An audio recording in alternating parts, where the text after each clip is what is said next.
Hi, it's time for Foreplay Radio Sex Therapy. This is Lori Watson, sex therapist and author, with my co-host Tony Del Medico, psychotherapist. And we are here to talk about all things intimate and sexual and help you get the most out of your sex life. You can check us out on the web at foreplayrst.com. Tell us what you want to hear about and let us know what you think of the program. Lori, Sex Talk today, where is foreplay going to lead us? Tony, today we're going to talk about how to be turned down without being wounded. Ouch. My poor ego is already bruised just thinking about this topic. Saying no without wounding your partner. Yeah, sounds like it's a difficult one. What do we do when our partner asks us for sex and we're not in the mood? I'm thinking about how it was when we were dating versus now that we're married or now that we've been together for 5 or 10 years. Somehow something shifts. It seems like the rejections when we're dating don't cut as deeply, I don't think, somehow. Are there rejections when we're dating? Are there any? When did they occur? I mean, usually not as much, right? It does seem when we're dating, I think that we're in perfect sync with each other in terms of our desire matches our partner's desire, and boom, they ask, we want, they want. It's very great. Well, yeah, and I think the whole dance is a look toward the sunny side. So even if there is, I'm tired, let's go on to bed, it doesn't sink in as deeply. And I think in previous episodes we've talked about some of the harder parts of our partners that we start to come face to face with.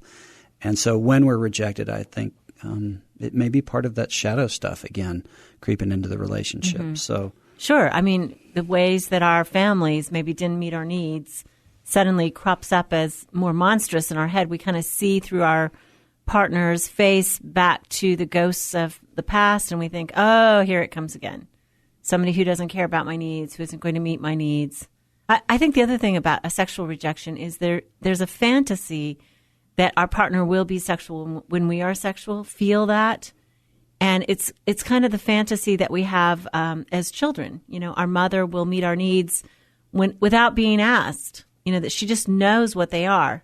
And so when we're feeling horny or feeling desire and our partner feels suddenly different, it's this shock to our system. Like, what's going on?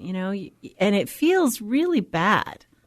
And then if they say no, or if they don't say no, yes, if they don't say no tactfully, it can hurt our feelings and it can remind us of our needs not met and sort of start that whole downward cycle.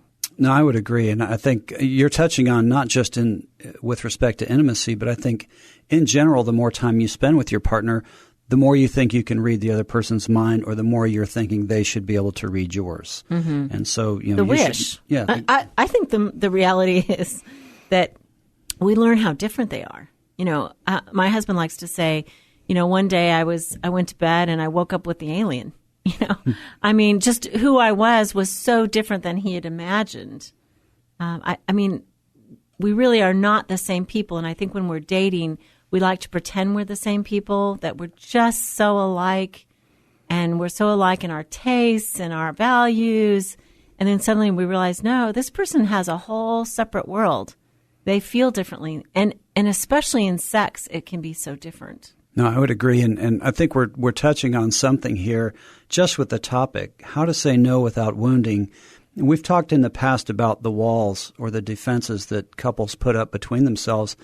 And it's my opinion, in working with the men and the couples that come into my consulting room, that the base of the wall oftentimes is built in repeated refusals to open to your partner. Yeah, the rejection.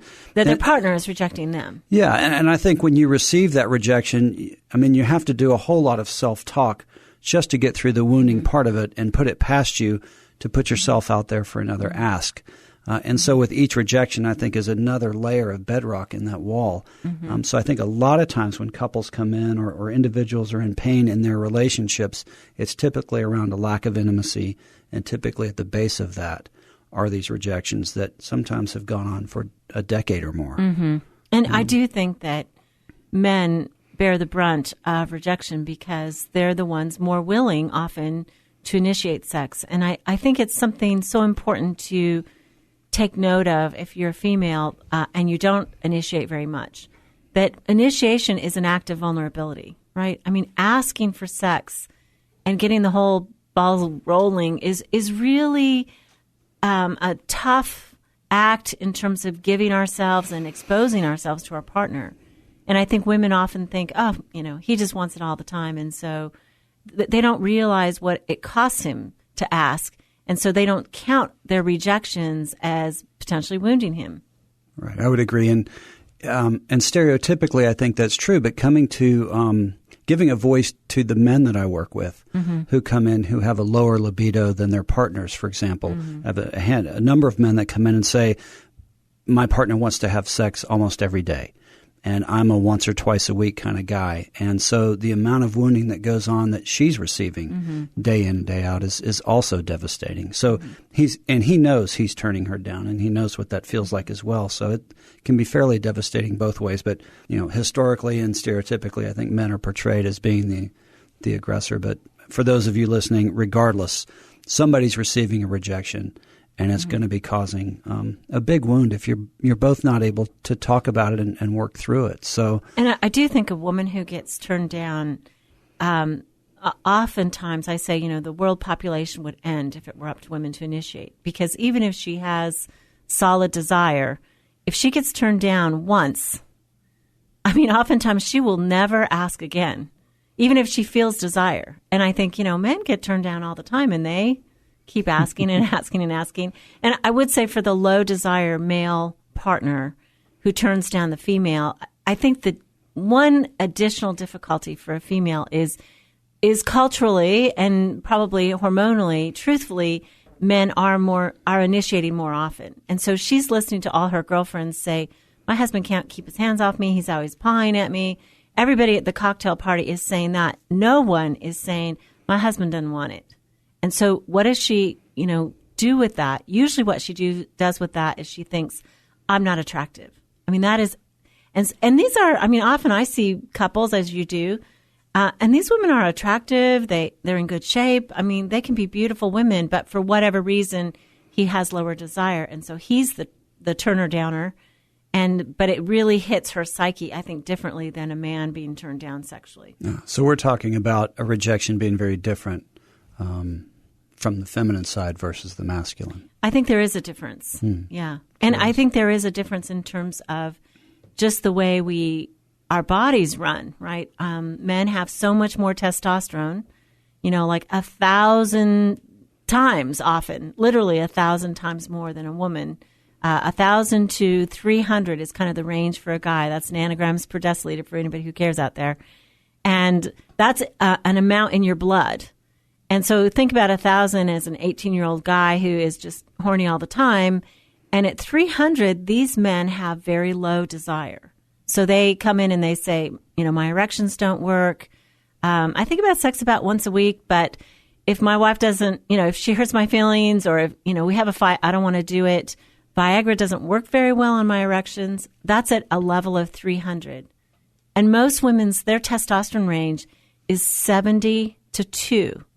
And 70 starts when she's 18. We all think women peak for their desire when they're 35. And actually women come into their own in terms of their self-image and their ability to ask.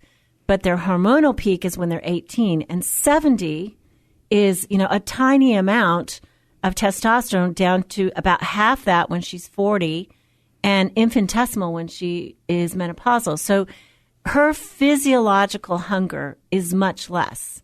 And I think this turn down problem in part is often caused by these differences in physiological hunger. He is hungry so much more, gets turned down so much more. She isn't as hungry, doesn't understand perhaps mentally how wounding that is to him and how that, how they need to negotiate this. So, I see one of the biggest problems in terms of the wounding is, what do we do with these frequency differences and how do we help people through them to negotiate them so one person doesn't feel drowned by requests and the other person doesn't feel starved by not enough sex? Right. I'm thinking about, with premarital counseling, for example, would be a wonderful conversation point for couples who are thinking about getting together. How are we going to negotiate these times when there's going to be moments where you're interested and I'm not? And I think that's true at any stage in your relationship. I think so too. And I've taught premarital classes for many, many years. I will say oftentimes when you're getting married, it just doesn't it doesn't touch your radar in terms of how this might be. That's never going to be us. It's never going to happen. Yeah, that's somebody else's problem. We'll never have sexual problems. Everybody has sexual problems. Everybody does at some point. Yeah. So and how do you negotiate through that? Well, let's come back to some of this, Tony. Sure. And this is Foreplay Radio Sex Therapy with Lori Watson and Tony Del Medico. We'll be right back.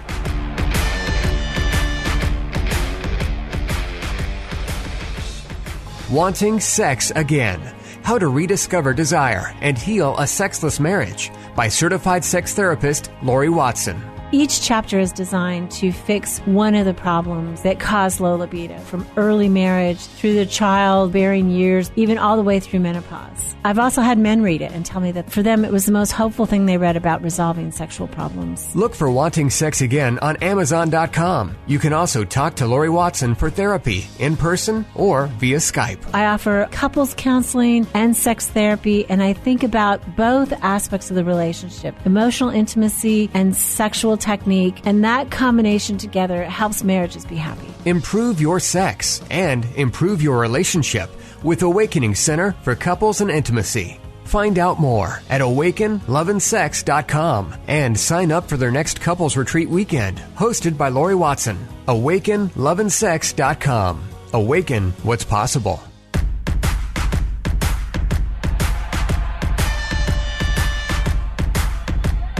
Welcome back to Foreplay. I'm psychotherapist Tony Del Medico, and I'm here with my co-host Lori Watson. Today we're talking about how to say no to your partner without wounding. And Lori, in the first half of the show, we spent a considerable amount of time eventually getting to the place where saying no is a very normal and natural part of the relationship over time. And I think for couples, learning how to say no without wounding is very important. You spent some time giving some biological underpinning to the fact that just very naturally, there's oftentimes a big difference sometimes in the desire that each couple will have individually. So you're going to have, if you haven't gotten to this bump in the road yet as a couple, sooner or later you're going to.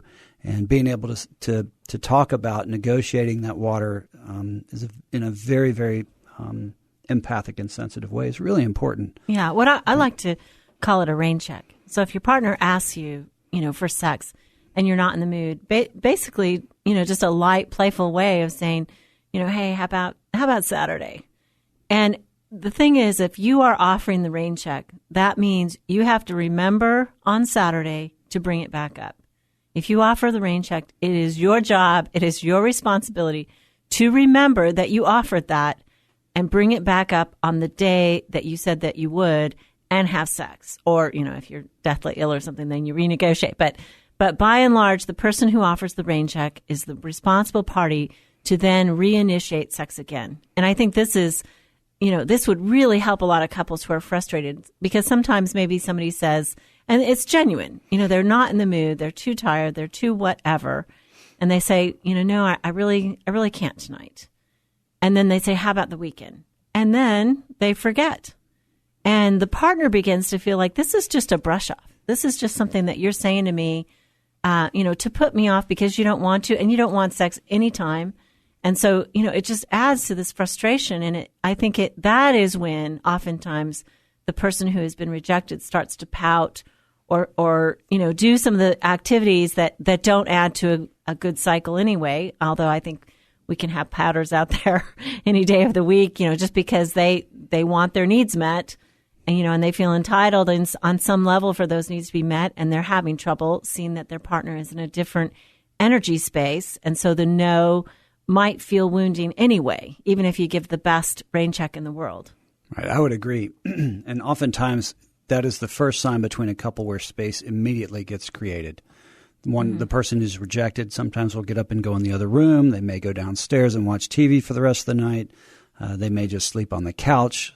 And then the couple has to negotiate the intimacy gap that's come between them. So as you were talking, Lori, I was thinking about this idea of saying no and the partner saying, well, here's a rain check. Let's get together over the weekend. And I don't know if this is going to sound stereotypical or not, but at least from a lot of the men that I visit with, after about 3 days with no intimacy, it is almost as if you've never had sex before ever, and there's never a chance that it's ever going to happen again. So something gets really kind of crazy in the I don't know how it is for a female, but in the male psyche, you really wind up in the desert very quickly. And the idea of, well, how about this weekend?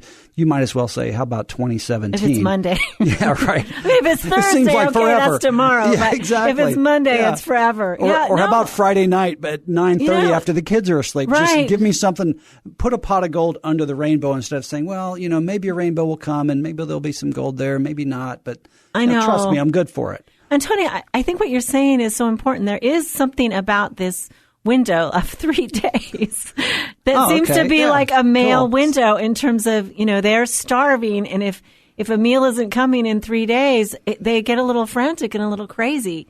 Yeah. I do think that in busy couples, sometimes it's not quite enough, but even twice a week would be so much better. And that's like one quickie and, one longie. Yeah, I think that's a wonderful recipe. That's like Tuesday and Saturday. Yeah. Just something to keep us in the game. Yeah, exactly. Yeah, and I think most couples that I talk to, and most men individually, they all laugh and say, yeah, I want sex every day. Some of them do. Sure. Male and female. But at the end, after the laughing dies down, they say, well, 2 or 3 times a week, 3 or 4 on a great week and 1 or 2 on a down week. But on average, I think that 2 to 3 a week is I think, by and large, where most people have a thermostat set for mental health. Right. Anyway. And I think, though, that if you're dealing with a partner, usually a female partner, who has lower desire, and you say 2 or 3 times a week, she's going to feel a little swamped by that. Like, oh, my gosh, I do not have time for this.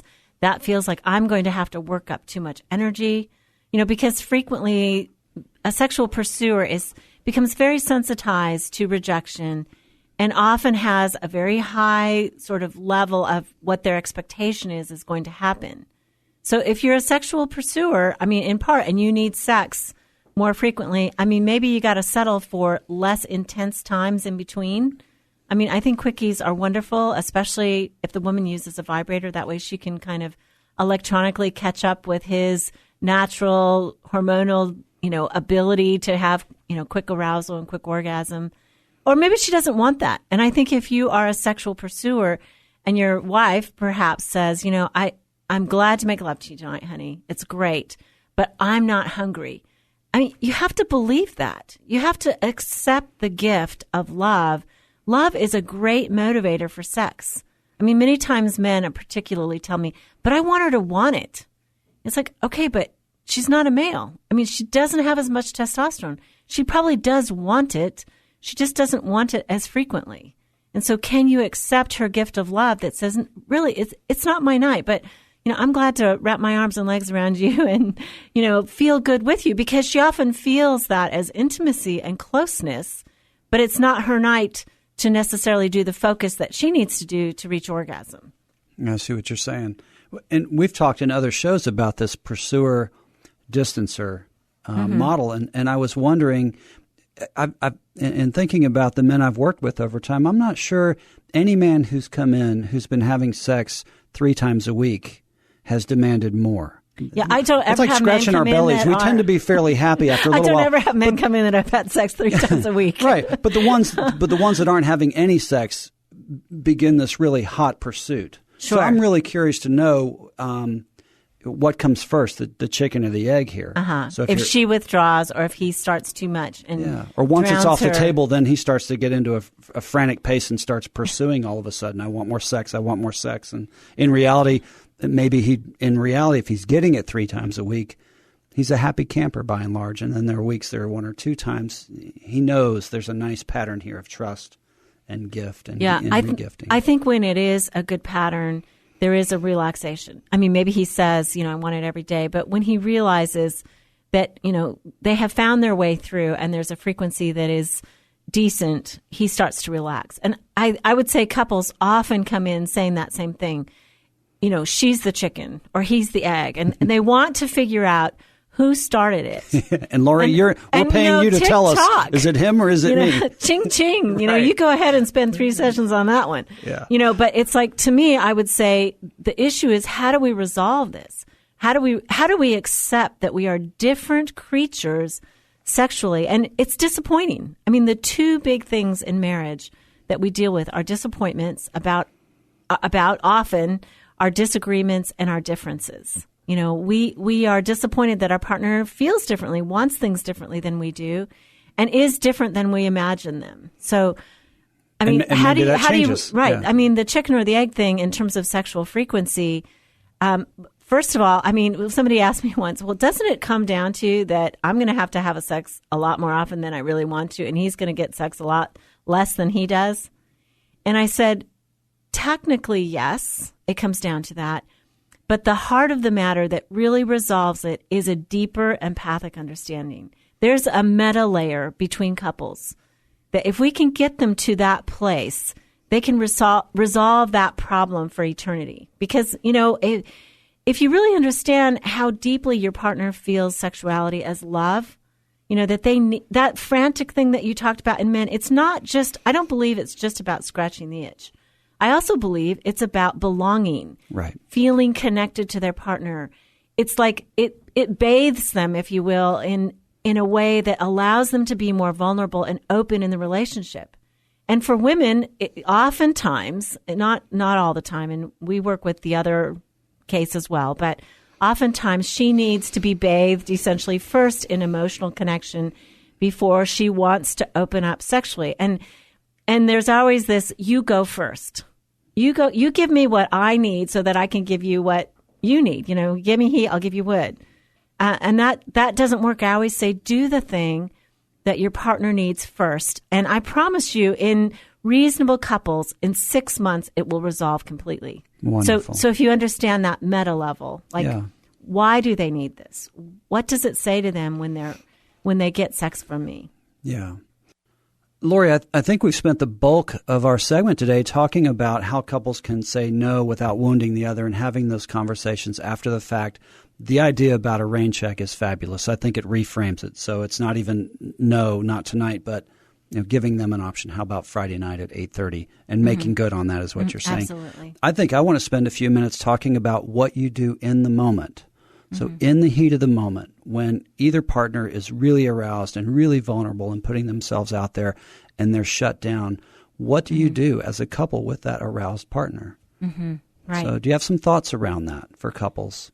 You know, I think that it depends on the receiving person who's receiving the initiation and how far they can go. I mean, sometimes, like we've said, maybe it's not a no, maybe it's a partial no. It's like, I say this to couples and they just groan when I say this, but it's like, I'm not up for it. Can I hold you while you masturbate? I'm still connected, and they're lying there. And, a lot of people just, that is such a private activity. They don't ever offer that up. Well, it's funny. We call it a partial no. But to me, as a guy, if I'm the one that's excited in the moment, that's almost a partial yes. Yeah. So I think that's a way of turning it into a positive.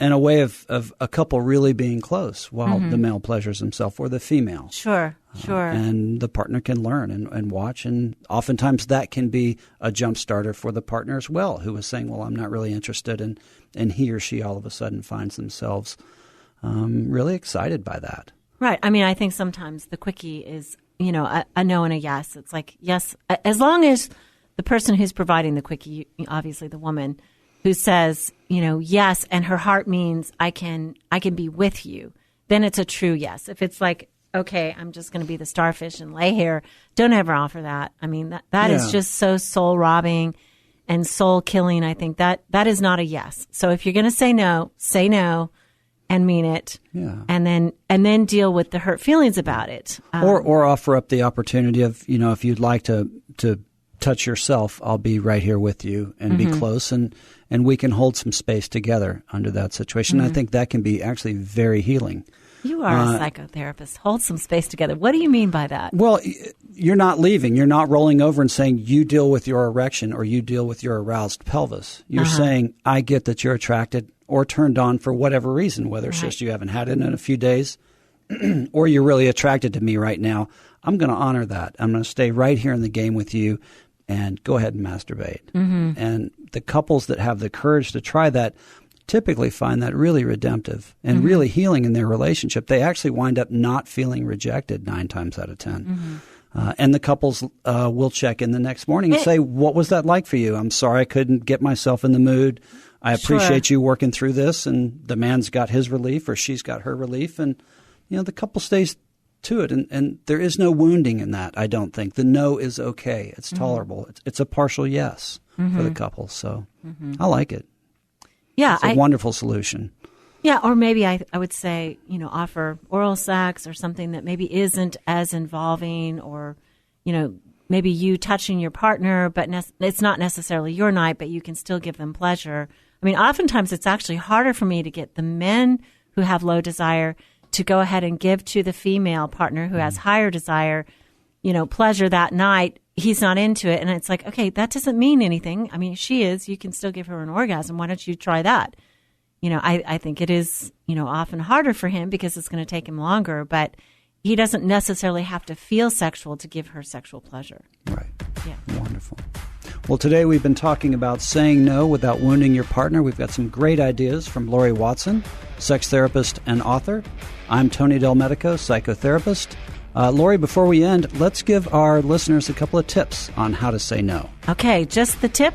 Just the tip, Lori. Offer a rain check and then write it down, put it in your calendar, make a note, but make sure you bring it back up on the date and the time that you suggested the rain check. Great. And my tip, and I'm a huge fan of this, is go ahead and masturbate. If you're in the moment and the heat and the energy is there as a couple, make that happen, arm in arm.